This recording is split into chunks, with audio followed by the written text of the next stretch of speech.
اعوذ باللہ من الشیطان الرجیم بسم اللہ الرحمن الرحیم۔ اللہ پاک نے ارشاد فرمایا قل هو اللہ احد۔ قل کا مطلب ہے کہہ دو یا فرما دیجئے هو اللہ وہ اللہ، احد اکیلا ہے، ایک ہی ہے۔ تو ہوا کا مطلب وہ ہوتا ہے، وہ اللہ، هو اللہ وہ اللہ، احد اکیلا یا یکتا، یعنی وہ احد کا مطلب ہوتا ہے کہ وہ اکیلا جس کا دوجا نہ ہو۔ اللہ الصمد، اللہ صمد کا مطلب صمد ہی ہے، یعنی بے نیاز۔ ساری دنیا بھی اگر ختم ہو جائے اللہ کی بادشاہت پھر بھی قائم ہے۔ تو صمد، اللہ صمد ہے، وہ بے نیاز ہے۔ لم یلد ولم یولد، تو لم کا مطلب نہیں ہوتا ہے یلد، نہ اس نے کسی کو نہ جنا، نہ اس نے کسی کو جنا، ولم یولد اور نہ وہ کسی سے جنا گیا۔ تو اس کا مطلب ہے جو یہاں پہ بھی لکھا ہے کہ نہ وہ کسی کا باپ ہے، ولم یولد اور نہ وہ کسی کا بیٹا ہے۔ تو ولد جیسے فلاں ولد فلاں ہوتا ہے، تو فلاں فلاں کا بیٹا، تو ولد تو وہ کسی کا ولد نہیں ہے، کسی کا بیٹا نہیں ہے، نہ اس کا کوئی باپ ہے نہ وہ کسی کا بیٹا ہے۔ اور واو اور لم نہیں یکن، یکن کا مطلب ہے یہاں ہے،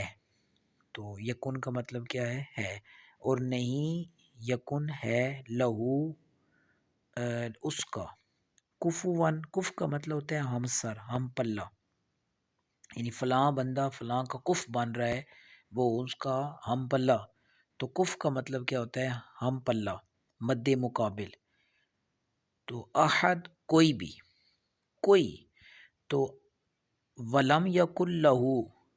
اور اس کا کوئی کف نہیں ہے، احد یعنی ولم یکن لہو اور کفوان احد، اس کا احد یعنی یہاں سے ترجمہ شروع کرنا ہے، اس کا کوئی مد مقابل نہیں ہے، یعنی اس کے کوئی برابر نہیں ہے، اس کا کوئی ہم سر نہیں، مد مقابل نہیں۔ تو اس کا جو تمام صورت ہے اس کا ترجمہ کچھ یوں ہوگا کہ قل هو اللہ احد، کہہ دو کہ وہ اللہ احد ہے، اکیلا ہے۔ یا فرما دیجئے اے نبی، اللہ نے اپنے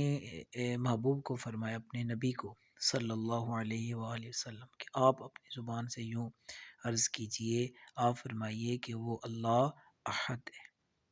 وہ اللہ ایک ہی ہے، اللہ الصمد، اللہ بے نیاز ہے، وہ صمد ہے، لم یلد ولم یولد، نہ اس کا کوئی باپ ہے نہ وہ کسی کا بیٹا ہے، نہ اس کا کوئی نہ اس نے کسی کو جنا اور نہ وہ کسی سے جنا گیا۔ ولم یکن لہو کفوا احد، اور اس کا کوئی ہم پلہ،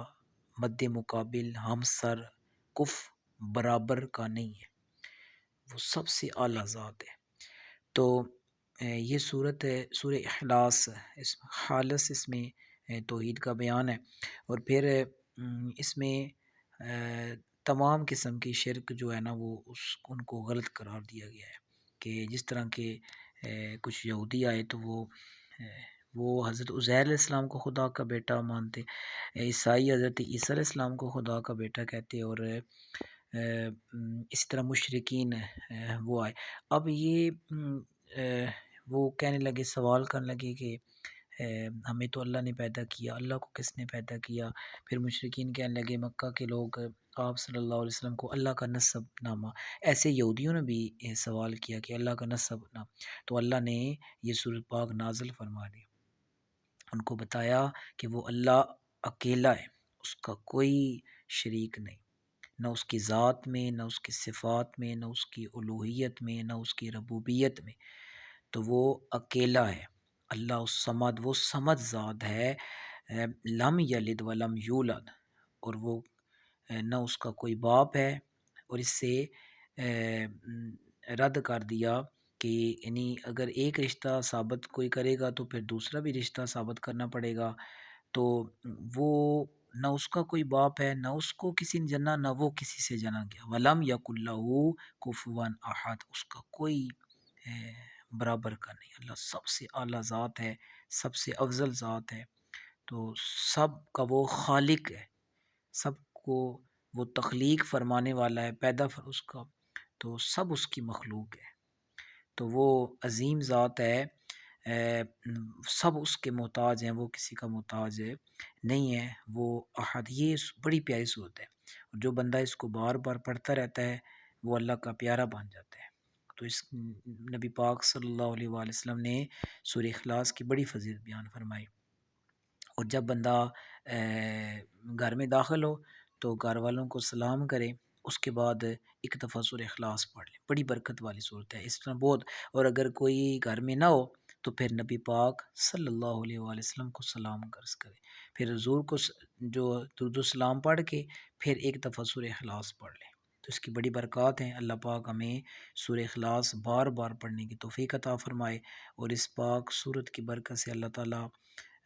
ہمیں